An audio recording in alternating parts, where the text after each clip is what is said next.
एक बार ब्रह्मा जी के यहाँ ब्रह्मलोक में महाराज समस्त वेदों को, पुराणों को, समस्त संसार के जितने भी महाराज ग्रंथ थे, सदग्रंथ थे, उपनिषद थे, सबको एक तराजू में रख दिया गया और एक तराजू में श्रीमद् भागवत महापुराण की कथा को रख दिया गया। कोई भी उसकी बराबरी नहीं कर पाया।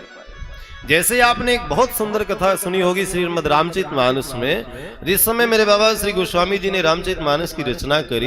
राम और कृष्ण दोनों एक ही स्वरूप है भैया। रामायण और श्रीमद् भागवत महापुराण की कथा दोनों साथ साथ चलती है, ये याद रखना।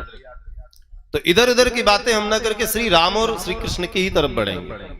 तो जब बाबा गोस्वामी जी ने श्री रामचरितमानस की रचना करी, उस समय के बड़े बड़े विद्वानों ने महाराज टोका टाकी करना प्रारंभ कर दिया। अरे रामचरितमानस इतना बड़ा ग्रंथ कैसे हो सकता है? तो पूज्य मलुक पीठ वाले श्री गुरुदेव भगवान कहते हैं कि इसकी सबसे पहली 7 प्रतियां बनी है महाराज इस कलयुग में। श्रीमद् रामचरितमानस की पहली प्रति ब्रह्मलोक गई है।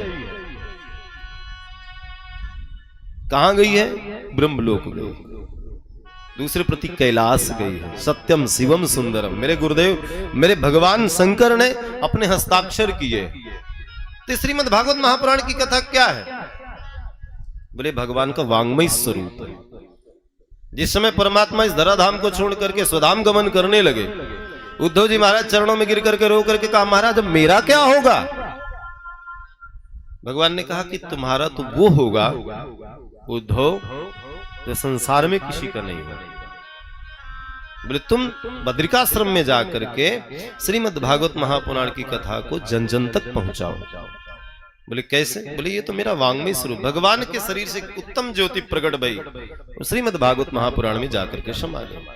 तो ब्रह्मा जी ने भी इसको समस्त ग्रंथों के रूप में तोला। एक पलड़े में समस्त ग्रंथों को रख दिया, वेदों को, पुराणों को, उपनिषदों को, और एक पलड़े में श्रीमद् भागवत महापुराण की कथा को रख दिया। श्रीमद् भागवत महापुराण की कथा की बराबरी कोई नहीं कोई। क्यों? क्योंकि ये साक्षात गंगा के समान मोक्षदायिनी।